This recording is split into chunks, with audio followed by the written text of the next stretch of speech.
इस महत्वपूर्ण बिल पर बोलने का अवसर दिया। आज देश के करोड़ों युवाओं के भविष्य, उनकी आशाओं और उनकी मेहनत को सम्मान देने वाले अत्यंत महत्वपूर्ण ऐतिहासिक bill the public examination prevention of unfair means amendment bill 2026 पर बोलने का मुझे अवसर दिया, उसके लिए मैं बहुत बहुत धन्यवाद अदा करता हूँ। आज मैं अपने भाषण की शुरुआत उन 21 युवाओं को श्रद्धांजलि देते हुए करना चाहता हूँ जिन्होंने पेपर लीक से हताश होकर आत्महत्या कर ली। आज मैं यहाँ पर सिर्फ अपनी पार्टी की ओर से नहीं बल्कि करोड़ों छात्रों की उम्मीद और उनके लिए यहाँ पर खड़ा हूँ, जो रात दिन एक करके एंट्रेंस एग्जाम की तैयारी करते हैं। मैं उस माँ के लिए यहाँ पर खड़ा हूँ जिस माँ ने अपने बेटी की पढ़ाई के लिए अपने गहने तक बेच दिए। मैं उस पिता के लिए खड़ा हूँ जिसने साहूकार से भारी कर्जा लिए ताकि उसका बेटा, उसकी बेटी आगे जाकर इस नीट की एग्जाम हो या अलग कोई एग्जाम हो, डॉक्टर बने, इंजीनियर बने, अफसर बनेगा और अपनी परिवार को गरीबी से बाहर निकालेगा। महोदय, मैं सिर्फ एक जनप्रतिनिधि नहीं हूं, मैं एक डॉक्टर भी हूं। यहां पर नीट की तैयारी करने के लिए कितनी जद्दोजहद, संघर्ष बच्चों को करना पड़ता है, उसके बाद वो नीट की एग्जाम जो है पास होते हैं। नीट की एग्जाम पास होने के बाद डॉक्टर बनने के लिए भी 10-10 साल, 12-12 साल उनको पढ़ाई करनी पड़ती है। तो ये संघर्ष से जो है एक व्यक्ति यहाँ पर डॉक्टर बनता है, इंजीनियर बनता है। जब पेपर लीक होता है महोदय, तो सिर्फ एक छात्र का सपना नहीं टूटता, उसके पूरे परिवार की हिम्मत टूटती है। आज इसी व्यवस्था का पक्का इलाज का काम इस ऐतिहासिक बिल के माध्यम से यहाँ पर होने जा रहा है। अध्यक्ष महोदय, मैं यहाँ पर प्रधानमंत्री जी का धन्यवाद व्यक्त करूंगा कि आज यहाँ पर एक शक्तिशाली बिल लाने का काम सरकार के माध्यम से हुआ है। मैं महाराष्ट्र से आता हूं और वहां के इतिहास, साहित्य और संस्कृति में शिक्षा और न्याय का वास है। महोदय, महाराष्ट्र वह पुण्यभूमि है जिसने पूरे देश को शिक्षा का मार्ग दिखाया। महात्मा ज्योतिराव फुले हो या क्रांति ज्योति सावित्रीबाई फुले हो, जिन्होंने समाज के तानों पत्थरों के बीच मार खाकर वंचितों के लिए और लड़कियों के लिए पहला स्वदेशी विद्यालय शुरू किया। राजश्री छत्रपति शाहू महाराज ने कोल्हापुर में मुफ्त और अनिवार्य प्राथमिक शिक्षा लागू कर देश के सामने एक बड़ा आदर्श खड़ा किया। मैं उस महाराष्ट्र से आता हूं जहां पर डॉक्टर बाबा साहेब अम्बेडकर जी ने हमें मूल मंत्र दिया था, शिक्षित बनो, संगठित रहो और संघर्ष करो। बाबा साहब ने हमें सिखाया कि अन्याय के खिलाफ लड़ना हमारा लोकतांत्रिक अधिकार है। आज जो युवा अपने भविष्य के लिए संघर्ष कर रहे हैं, मैं उनसे कहना चाहता हूं कि शांतिपूर्वक तरीके से अपने हक की मांग करना और अपनी आवाज उठाना हमारी महान संस्कृति का हिस्सा रहा है। हमारी सरकार आपके इस संघर्ष में पूरे ताकत के साथ आपके साथ में खड़ी है। हम युवाओं के इस आक्रोश का केवल आंदोलन नहीं मानते, बल्कि शिक्षा व्यवस्था में एक ऐतिहासिक बदलाव का अवसर मानते हैं। यह केवल एक विरोध नहीं है, बल्कि एक सुरक्षित और पारदर्शी व्यवस्था के निर्माण की शुरुआत है। आज मैं इस सदन के माध्यम से अपने देश के हर एक युवा को बहुत ही भावनिक अपील यहां पर करना चाहूंगा कि कोई भी एक परीक्षा जो है आपकी जिंदगी यहां पर तय नहीं कर सकता। कोई एग्जाम में आप फेल हो जाए तो आप जो यहां पर आत्महत्या जो करते हैं, मुझे लगता है उसके पहले अपने परिवार के बारे में, अपने देश के बारे में भी आपको सोचना बहुत जरूरी है। युवाओं को मुझे लगता है छत्रपति शिवाजी महाराज जी से प्रेरणा लेनी चाहिए, जिन्होंने महज 16 साल की उम्र में, जब महाराष्ट्र में, पूरे देश में मुगल का साम्राज्य था, वहां पर सिर्फ 16 साल की उम्र में उन्होंने तोरना किला जीतकर स्वराज्य की पहली नींव रखने का काम महाराष्ट्र से किया। उसके बाद पूरे अटक से कटक तक मराठा साम्राज्य को स्थापित करने का काम किया। मुझे आज यहाँ पर विक्रम बत्रा और मनोज पांडे जी की भी याद आती है। 2 दिन पहले ही हमने कारगिल विजय दिवस यहाँ पर मनाया।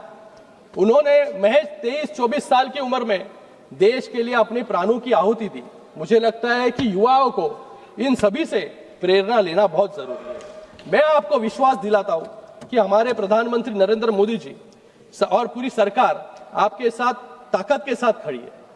पेपर लीक की घटनाओं के तुरंत बाद हमारी सरकार ने रिकॉर्ड समय में ऐसे कड़े कानून बनाए, निर्णय लिए कि जिससे आने वाले समय में पेपर लीक जैसी घटनाएं ना हो। हमने सिर्फ निंदा नहीं की बल्कि सिस्टम की सफाई की। सीबीआई ने तुरंत एक्शन लिया। दिल्ली से लेकर पुणे तक 14 एक्यूज को जेल में डालने का काम किया। एनटीए में 47 अधिकारियों को टर्मिनेट करने का काम किया। इसे कहते हैं नैतिकता। और नैतिकता है इस सरकार में, इसलिए हमारे शिक्षा मंत्री धर्मेंद्र प्रधान जी ने इस्तीफा ताकि दिया। खुद ने आपके वजह से नहीं दिया, आपके वजह से नहीं दिया। पेपर लीक खुद की जिम्मेदारी ली और उस जिम्मेदारी का निर्वहन करने का काम जो है सरकार के माध्यम से आज यहां पर हो रहा है। पेपर लीक एक्यूज को जल्द से जल्द सजा दिलाने के लिए फास्ट ट्रैक कोर्ट बनाया गया।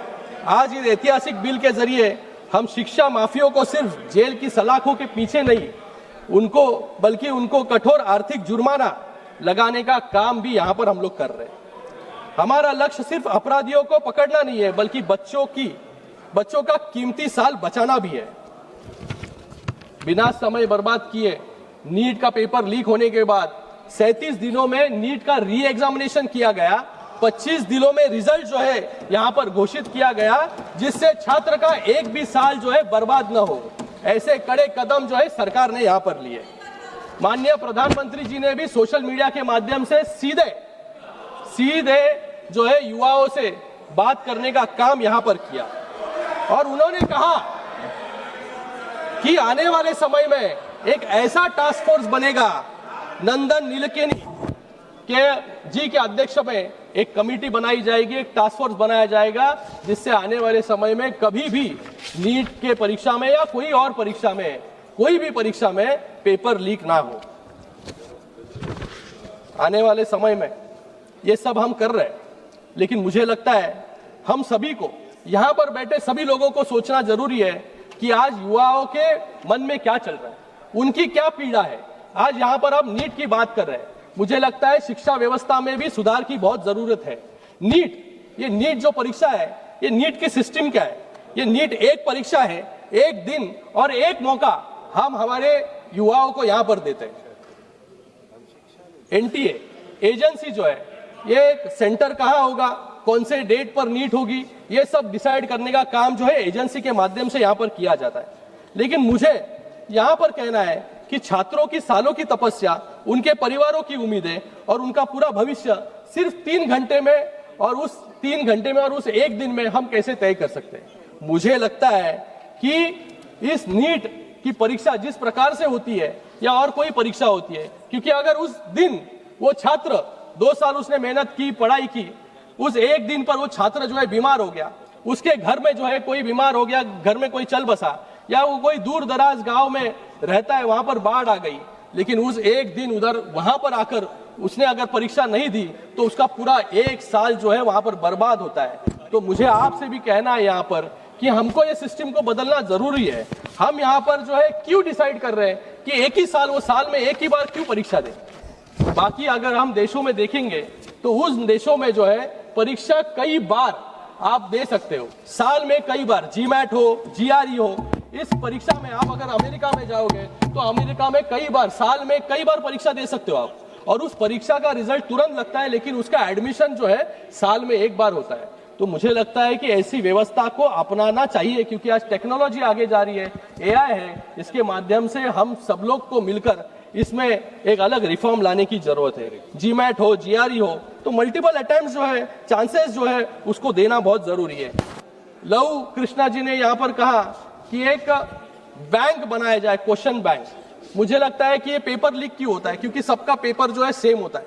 अगर हम क्वेश्चन बैंक, एक जनरलाइज क्वेश्चन बैंक बनाएंगे बड़ा, और उसमें से अगर एआई जनरेटेड क्वेश्चंस निकले जिसका वेटेज सेम हो, और परीक्षा में जाने के पहले परीक्षा सेंटर पर, अरे सुन लेना राहुल, तो क्यों चिल्ला रहे हैं,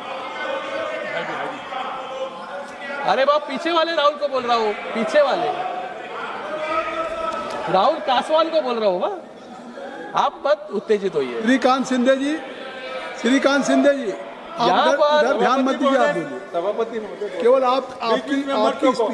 आपकी स्पीच रिकॉर्ड में जा रही है। देखिए, तो जो अलग अलग देशों में अपनाया गया है वो हमारे देश में भी हम अपना सकते हैं, जिससे ये रैट रेस से जो दबाव है, एक तो परीक्षा का दबाव है, एक तो परिवार का दबाव है, परिवार ने जो कर्जा लिया है उसका दबाव है, इन पूरे दबावों से, प्रेशर में से जो है हमें भी विद्यार्थी को बाहर निकालना बहुत जरूरी है। आज एक परीक्षा किसको जन्म दिया जाए? लव कृष्णा जी ने यहाँ पर कहा, एक बड़ा साम्राज्य यहाँ पर कोचिंग क्लासेस का खड़ा हो चुका है। 50,000 करोड़ का ये एक इंडस्ट्री बन चुकी है। 2030 तक ये 1 लाख करोड़ की इंडस्ट्री बन जाएगी। जो कोचिंग क्लासेस शिक्षा जैसा पवित्र दान करने के लिए यहाँ पर खुले, आज वो आईपीओ बनाने जा रहे हैं। तो मुझे लगता है कि सिस्टम को, सरकार को भी सोचना बहुत जरूरी है कि इन कोचिंग क्लासेस को किस तरीके से रेगुलेट किया जाए और इसके ऊपर किस प्रकार से, क्योंकि 3 लाख 5 लाख ऐसे जो है यहाँ पर फीस जो है आकारी जाती है और इस फीस के लिए जो है लोन लिया जाता है। तो मुझे लगता है कि सरकार ने भी इसके बारे में सोचना बहुत जरूरी है। आज हमारे महाराष्ट्र में जब शिंदे साहब मुख्यमंत्री थे, तब हमने EWS, SCBC, OBC जिसकी आय 8 लाख से कम है, ऐसी बेटियों के लिए जो है शिक्षा पूरी तरीके से मुफ्त जो है वहां पर जो है करने का काम वहां पर किया। इसके बारे में भी हम यहाँ पर सोच सकते हैं। मुझे यहाँ पर कहने में आनंद होता है कि जिस तरीके से हमने टैक्सेशन रिफॉर्म्स लाया, GST कानून लाकर, IBC कानून लाकर बैंकिंग रिफॉर्म्स किया, लेबर कोड्स लाकर मजदूरों को सशक्त किया, उसी तरीके से आज इस बिल से एजुकेशन रिफॉर्म्स लाने का काम, अकाउंटेबिलिटी लाने का काम जो है हम लोग यहाँ पर कर रहे हैं। आज यहाँ पर सब लोग चिल्ला रहे थे, गौरव जी ने भी यहाँ पर कहा, गौरव जी ने यहाँ पर दिनकर जी की कविता, उसके साथ में अलग अलग कवियों की यहाँ पर बात की। मैं उनको रामधारी सिंह दिनकर जी की 1962 में जब चीन का युद्ध हुआ, उस युद्ध के बाद दिनकर जी ने किसके लिए ये कविता लिखी थी? एक कविता में क्या लिखा था उन्होंने? घातक है जो देवता सदृश दिखता है, लेकिन कमरे में गलत हुक्म लिखता है। जिस पापी को गुण नहीं गोत्र प्यारा है, समझो उसने ही हमें यहाँ मारा है। ये मैं इसके अंदर विश्लेषण में नहीं जाऊंगा गौरव जी, ये किसके लिए लिखा है सबको पता है किसके लिए लिखा था। और सुनिए उसी दिनकर जी ने और भी लिखा, सिंहासन खाली करो कि जनता आती है। और इसी के बाद में 1975 में इमरजेंसी जो है उसका स्ट्रगल जो है शुरू, इमरजेंसी के खिलाफ आंदोलन जो है इसी कविता के साथ जो है शुरू हुआ। आज यहाँ पर कह रहे हैं कि टीयर गैस छोड़ा, लाठीचार्ज किया, लेकिन मुझे लगता है कि बच्चों को भी, जिन बच्चों को ये भड़काने का काम यहाँ पर कर रहे हैं, उन बच्चों को भी इमरजेंसी की किताब अगर वो पढ़ ले तो उनको पता चल जाएगा कि डिक्टेटरशिप क्या है, तानाशाही क्या है। कि तानाशाही, सर अभी टाइम है, तानाशाही किसे कहते हैं? तानाशाही, अरे रुको, सुनो यार, सुनो, तानाशाही किसे कहते हैं? इमरजेंसी में 1,11,000 लोगों को बिना ट्रायल जेल में ठूसा गया, इसे तानाशाही कहते हैं। अकेले मीसा में 35,000 लोगों को डिटेन किया, जिनमें 13,000 राजनेता थे, इसे तानाशाही कहते हैं। शाह कमीशन ने साफ कहा, इमरजेंसी का मकसद विपक्ष की आवाज कुचलना था, इसे तानाशाही कहते हैं। एमनेस्टी इंटरनेशनल के अनुसार कस्टडी में कम से कम 22 लोगों की मौत हुई, इसे तानाशाही कहते हैं। और सुनो, सरकार ने तो बच्चों की बात सुनी, जो आंदोलन कर रहे थे बच्चे उनको सुना, उनसे बात की। जितेंद्र सिंह यहाँ पर बैठे हैं, नड्डा जी है, वो गए, उनसे बात की, उनको क्या चाहिए उनके बारे में सुना और यहाँ पर रिफॉर्म्स लाने का काम किया। आज बिल यहाँ पर पारित हो रहा है, लेकिन इन्होंने क्या किया? 38वां संशोधन और 39वां संशोधन लाके सुप्रीम कोर्ट की ताकत जो है निकालने का काम जो है, कम करने का काम इन्होंने किया। इसलिए जो है इमरजेंसी के बाद हारना इनको पड़ा। यहाँ पर ये कह रहे हैं कंटिन्यूसली, यहाँ पर गौरव जी कह रहे थे कि हम युवाओं के साथ हैं, हम युवाओं के साथ हैं, हम विद्यार्थी के साथ हैं। अरे विद्यार्थियों को तो पूछो वो आपके साथ है कि नहीं। 37 दिन तक जंतर मंतर नहीं गए, इनको 37 दिन तक जंतर मंतर नहीं गए क्योंकि इनको डर था कि आप जैसी और एक पार्टी तो तैयार नहीं हो जाएगी। तो जेन जी के भाषा में मैं, अरे सुनो यार, सुनने की आदत रखो। जेन जी की भाषा में विपक्ष के आंदोलन को एक समराइज करना चाहूंगा मैं जेन जी के भाषा में। 37 दिन तक तो ये जंतर मंतर नहीं गए, तो इनको MIA हो गया। MIA क्या है? MIA missing in action. तो 37 दिन तक हमने कुछ नहीं किया, तो कुछ तो करना चाहिए। जंतर मंतर तो नहीं जा सकते, तो हम जाते हैं प्रधानमंत्री जी के आवास के सामने और वहां पर जाके आंदोलन करते हैं। तो क्या हो गया फिर? आंदोलन क्यों किया आपने? उनको फोमो हुआ, फियर ऑफ मिसिंग आउट। अरे बच्चे यहाँ पर आंदोलन कर रहे हैं, हम क्या कर रहे हैं? तो हम चले गए PM आवास पर। अरे सुनो, आगे आप अपना समाप्त फोमो होने के बाद लहू, इनको डेलुलू डॉक्टर डेल्यूशन। श्रीकांत जी, इनको लगा छात्र हमारे साथ आएंगे श्रीकांत जी, आपका प्रधानमंत्री के घर के इधर जाने के बाद, लेकिन छात्र तो कोई आए नहीं। ये अकेले वहां पर 2.5 घंटे जो है धरना देते बैठे वहां पर। और इसलिए तो ये जेनजी की भाषा में जो है आज जेनजी और इनको इतनी इनसिक्योरिटी है कि लास्ट में सपा को फोन करके बोला कि बाबा मैं उधर जा रहा हूँ। 2 घंटे के बाद, 2.5 घंटे के बाद सपा के लोग आए और 1 मिनट में पुलिस। अब समाप्त करें कृपया। तो आज ऐसी परिस्थिति जो है सर विपक्ष की ओर मैं सर, अभी तो ताकत बढ़ गई सर। पहले मैं 20 मिनट बोलता था, अभी 13 लोग हैं सर। 24 मिनट हो गया। 24 तो मिनट हो गया। ये जो सरकार, ये जो ऑपोजिशन है, ये ऑपोजिशन को लग रहा था कि ये पूरा आंदोलन जो है, इस आंदोलन में एंटी सोशल एलिमेंट्स जो है डाल के एक लॉ एंड ऑर्डर सिचुएशन खड़ा कर दिया जाए। लोगों को भड़काया गया, लोगों में जो है यहाँ पर इनके पार्टी के भी लोग वहां पर गए और बद्दिया गालियां जो है वहां पर देने लगे। हमारा देश का युवा जो है ये बद्दिया गाली नहीं देगा, लेकिन आज वहां पर दी गई। ये कहते हैं डिक्टेटरशिप, तानाशाही। अगर डिक्टेटरशिप, तानाशाही होती तो यहाँ पर जो रील बनाए प्राइम मिनिस्टर महोदय के विरोध में, यहाँ पर गालियां दी उनको, उनके माँ के ऊपर गालियां दी, CRPF को गाली दी, सेना को गाली दी, पुलिस को गाली दी। अगर डिक्टेटरशिप नहीं होती यहाँ पर तो ये गाली देने की हिम्मत कोई करता नहीं। आज यहाँ पर जो है डेमोक्रेसी है, इसलिए हमने स्टूडेंट के साथ बात की, स्टूडेंट्स को बुलाया, उनके बारे में उनको क्या चाहिए ये सुना, और आज तो उनके ऊपर के मुकदमे भी हमने वापस ले लिए। इसे डेमोक्रेसी कहते हैं। डेमोक्रेसी को कुचलने का काम जो है इमरजेंसी के वक्त हुआ।